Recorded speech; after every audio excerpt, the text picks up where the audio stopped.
Okay, so in this video, we are going to talk about the neuromuscular junction as well as the steps to starting a muscle contraction. So the excitation, contraction coupling, things like that. So before we get into the details, let's just define our neuromuscular junction. What are the components of it and what do they look like? So the neuromuscular junction contains three different parts, and we're going to go ahead and draw each one and kind of talk about each. So the first thing we have to have with the neuromuscular junction is the actual neuron part coming down. And we're not going to get too detailed with it, but we're going to look at the end of a motor neuron. And we call that the synaptic knob, and it's the swollen distal end. So pretend we have a neuron coming down, and I'm just going to draw the end of it because that's all we're looking at in this chapter. So we're going to have the swollen distal end, and that is what we call a synaptic knob. So this would be our synaptic knob. So the first part is the synaptic knob. All right, so with the synaptic knob, it has several different parts to it. So one thing it does have is it has something called synaptic vesicles. And the vesicles, think of vesicles from the previous chapters that they hold something.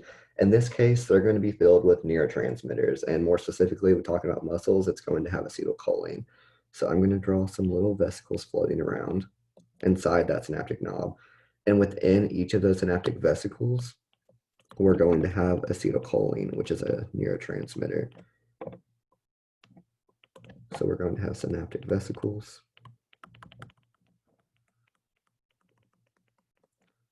Remember that hold acetylcholine, and I'm going to abbreviate that with ACH. Acetylcholine. All right, so the next thing we're going to look at is on the actual membrane of that synaptic knob, and we have some voltage-gated calcium channels there. So I'm going to draw that in purple here. I'm just going to draw two real quick, but remember these are going to be your voltage-gated calcium channels. I'm going to draw it with Ca2+.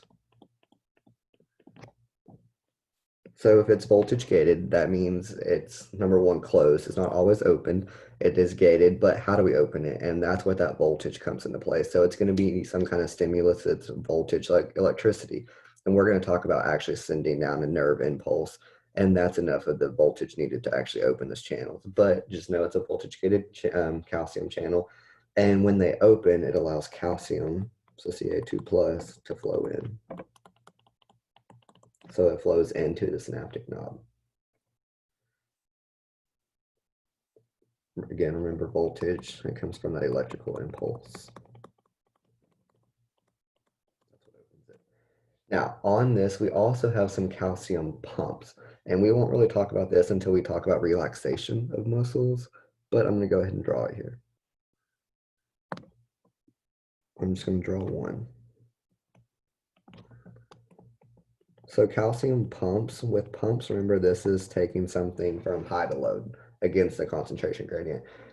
So with this is how we actually establish our calcium gradient, by having enough calcium on the outside that when we open those voltage gated calcium channels, they can flow from high to low. Because remember, the gated channels, if it's a channel, we're still using passive, so it's going high to low. So we need to make sure we have enough calcium on the outside where there's more on the outside. And so that's what the calcium pump does. It's one that pumps ions, the calcium ions, out of the synaptic knob.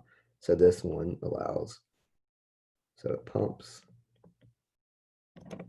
calcium out into the interstitial fluid.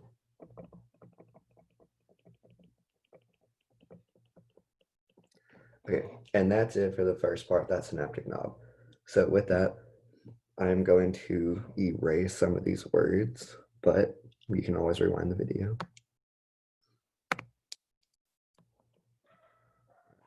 Sorry, my dogs are barking.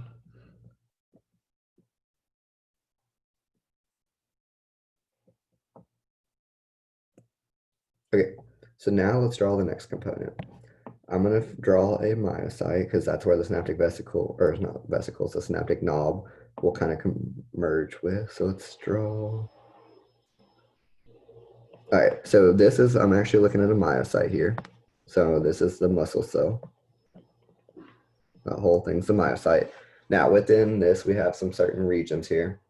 So this is our motor end plate, this region right here. But we're going to come back to that. That's the third part of the neuromuscular junction.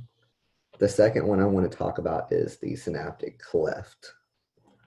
And that's this whole region in between the two. So if you notice a synaptic knob is not directly touching the motor end plate, there's a little gap in between that, and that is the synaptic cleft.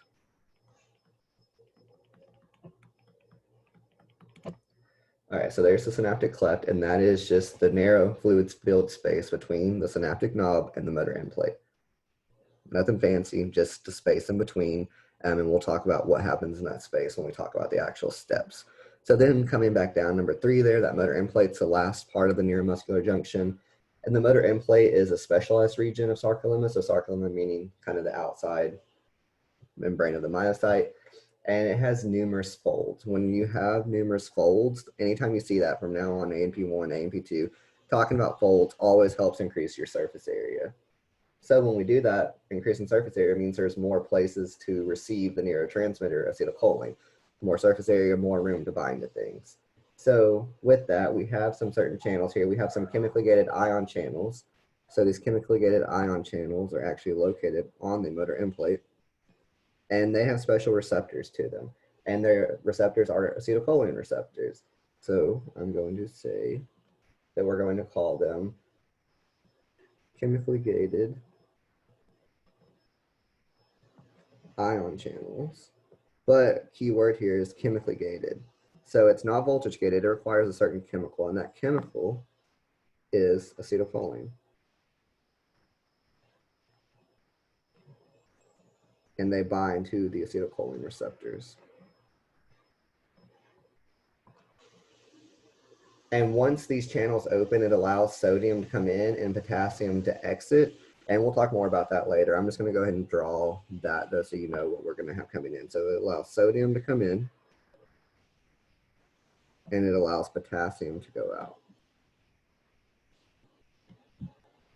And that can happen within the same channel. So I'll draw. And then that's it for the neuromuscular junction.